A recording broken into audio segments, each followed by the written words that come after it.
Hello and welcome to the Sleepweaver stories, a space for gentle tales and quiet dreams.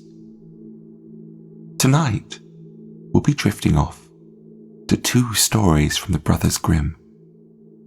If you'd like to follow along, catch our new short fable series too. We're over on Instagram and TikTok at Elsewhere and Beyond. Now, let's settle in, take a deep breath, and let's begin. The Willow-wren and the Bear by the Brothers Grimm. One summer morning, the bear and the wolf were strolling together through the forest. The bear paused, tilting his head as a sweet birdsong filled the air. "Brother Wolf," he said, "what bird sings so beautifully?" The wolf listened, hearing the faint chime of the song. "Well, that is the willow-wren, the king of the birds. We owe him our respect." "The king of the birds?" explained the bear. "Then I must see his royal palace. Will you show me where he lives?" "Patience," said the wolf. "You cannot simply barge in. You must wait until the queen arrives." Soon enough, the queen appeared with a morsel in her beak. Behind her came the king himself, and together they fed their young in a hollow tree trunk nestled between roots. The bear itched to get a closer look, but the wolf tugged his sleeve. "Oh, not yet. Wait until they've gone," he whispered. And when the birds finally flew off, the bear lumbered over and peered into the nest.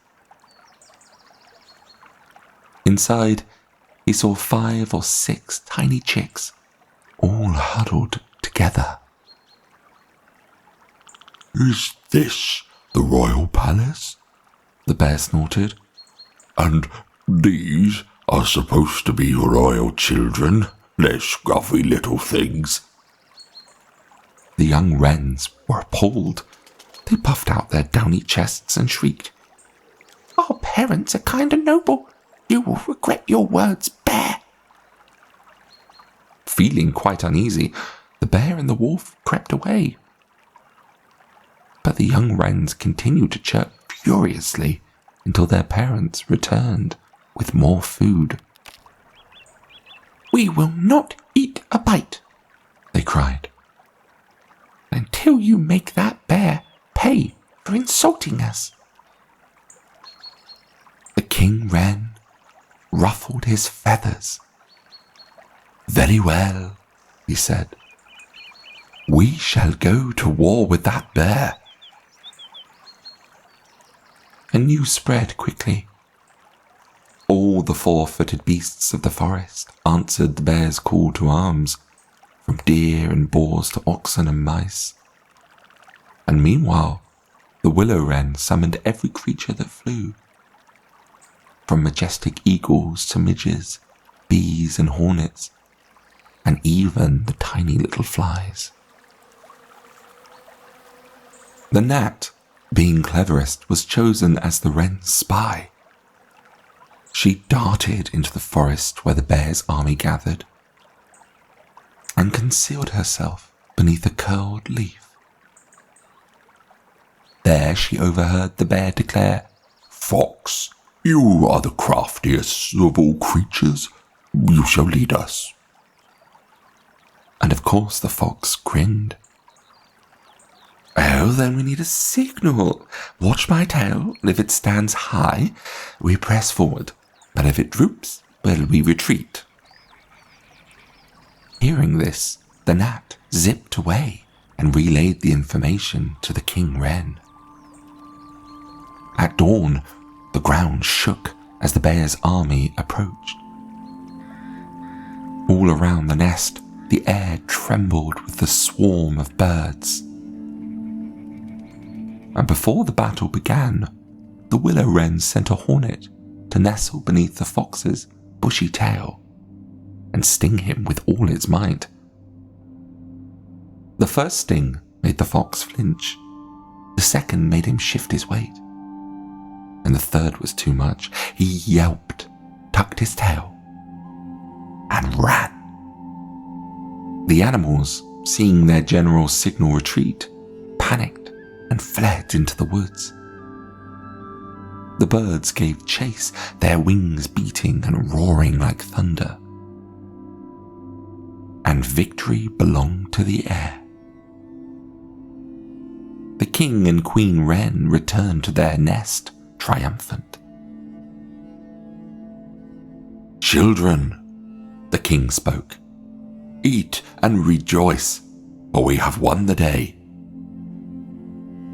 But the young wrens fluffed up indignantly. "We will not eat until the bear himself begs our pardon and admits we are noble children." So the king flew to the bear's den.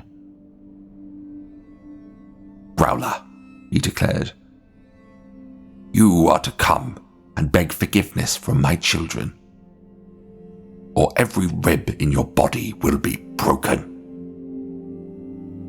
The bear, who was trembling from head to toe, obeyed. He lumbered slowly to the nest and bowed his great head before it. "Young princes and princesses," he said, "I am sorry. I was rude, and I was wrong. Please accept my apology." And at last, the young wrens who watched this over the edge of their nest were satisfied. They chirped joyfully, ate their meals, and celebrated long into the night, while the rest of the forest buzzed with a host of stories of how the smallest had bested the mighty.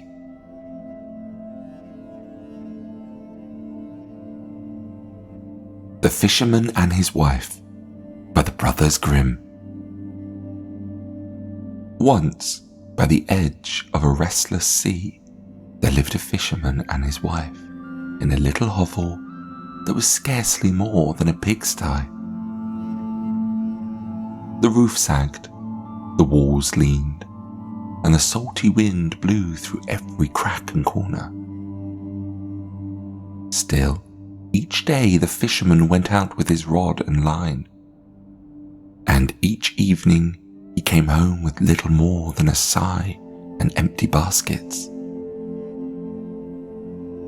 One day, as the waves sparkled under a soft sun and the seagulls cried overhead, the float on the end of his line suddenly plunged beneath the water.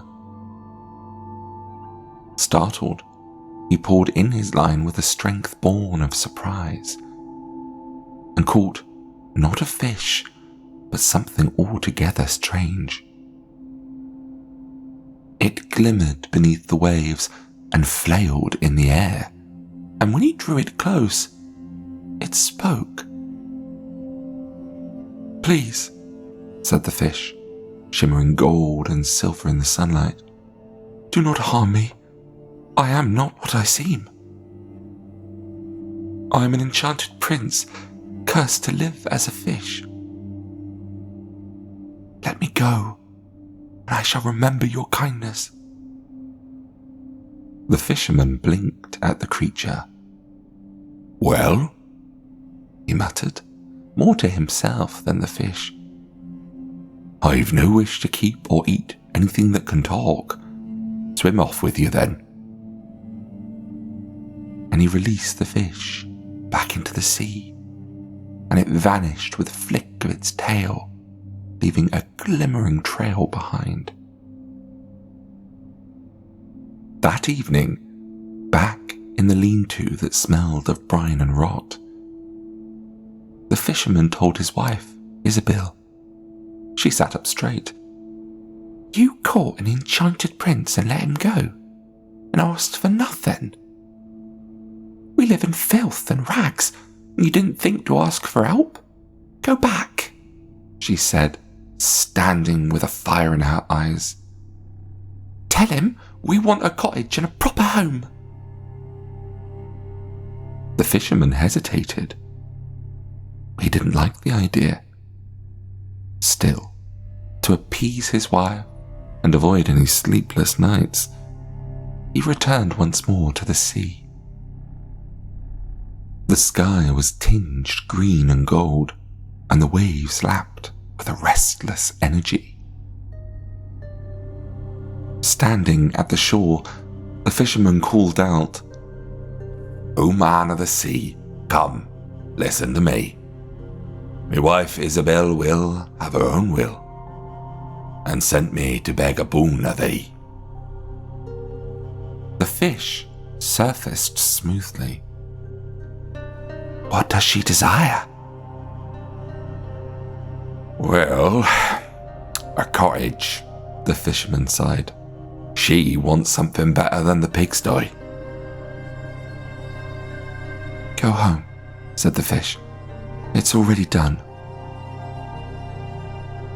Indeed, when the fisherman returned, his wife was standing before a tidy little cottage. There was a garden behind it, a chicken coop with squawking hens, a vine climbing up the eaves, and a gate that swung open without a creak. Inside were a warm hearth, a wooden table, clear linens, and the scent of herbs. Isabel smiled and clapped her hands. "Better, isn't it?" And for a time they lived contently. But a week passed, and Isabel frowned as she looked over her most modest garden. "Oh, well, you see, there's not enough space," she said. "We should have a stone castle with towers and hills and servants." "Oh, go back. Ask the fish for that." The fisherman groaned, but of course he went. The sea was more dull now, slate grey, turning cold. But he stood on the shore and called out as before, "O man of the sea, come, listen to me. Me wife Isabel will have her own will, and sent me to beg a boon of thee." The fish came, he listened, and then he left. "Go home. She is already standing at the gate," his voice called through the waters. And there she was. When the fisherman returned, he saw the castle loomed, its walls of carved stone, with gates of iron and gardens blooming with impossible, beautiful flowers. Servants bowed as the fisherman came home. "Now this," said Isabel, trilling her fingers along the silk curtains, "is more like it." But as with all these many things, it did not last. Isabel soon looked downcast and said, "Why should I stop at a castle? I should be a queen. Yeah, go back. Ask the fish for that." The fisherman protested, but not a word more was said, and he was silenced with a glare. And so he went back to the shoreline again. The sea this time was rolling and hissing beneath a sky heavy with storm clouds. He called, and the fish rose, eyes dark. Thunder cracked in the skies above, flashes of light all around. "What now?" said the princely fish. "Oh, she wants to be queen," said the fisherman, desperate and ashamed. "Go home. She is queen already." The castle was now a palace. Guards in fine uniform stood at attention, and Isabel sat upon a throne of gold. A crown heavy on her brow. She grinned and waved at her husband. "Do you see now? I was born for this." The fisherman, now weary of it all, said only, "Well, let it be enough, wife." But she shook her head. "No, if I could be a queen, then I could be an empress." And so again he went. The sea was raging, the storm strong and the wind sharp. The fish came slowly this time, its voice low. He did not even wait to hear the request. "Go home, fisherman. She is empress already." And she was, her great robes trailing behind her, flanked by servants and dignitaries on all sides. She barely glanced at her husband, who had neither a stitch nor thread on him, any more than he once had when this all began. "It's still not enough," she said. "I need to be more than an empress." The fisherman trembled. "This cannot go on," he pleaded. His wife would not listen, and she waved him away. The sea was now inky black, still and dark. Lightning flashed far out on the horizon. And still, he called the fish. "Go home," it said, a gravel to its voice. "She is more already." The fisherman's wife sat upon a throne higher than any he had seen, surrounded by a swirl and weave of light and power. Incense wafted in the air, choirs sang her praises. Yet still she frowned. That night she could not sleep. And at dawn she whispered, "But I cannot make the sun rise. Well, it rises without my leave. But that must not go on. Go to the fish. Tell him I must be master of the sun and of the moon." "This is utter madness," the fisherman pleaded, rolling away from her in bed. "Go," she said. And so he stumbled to the sea, which raged like never before. He was soaked and shaking, shouting into the storm, "O man of the sea, hearken to me. Me wife Isabel will have of her own will, and hath sent me to beg a boon of thee." And the fish now rose slowly, eyes like dark glass, a weave of his own forming and spinning around him, for he was no fish any more. "Go home," said the formed man, walking upon the surface of the water. "She is in your pigsty again." And there she was, waiting with wild eyes in the mud, the wind and the storm, beside their broken shack. The crown was gone, the castle, the court, the servants, the silk and the power. All gone.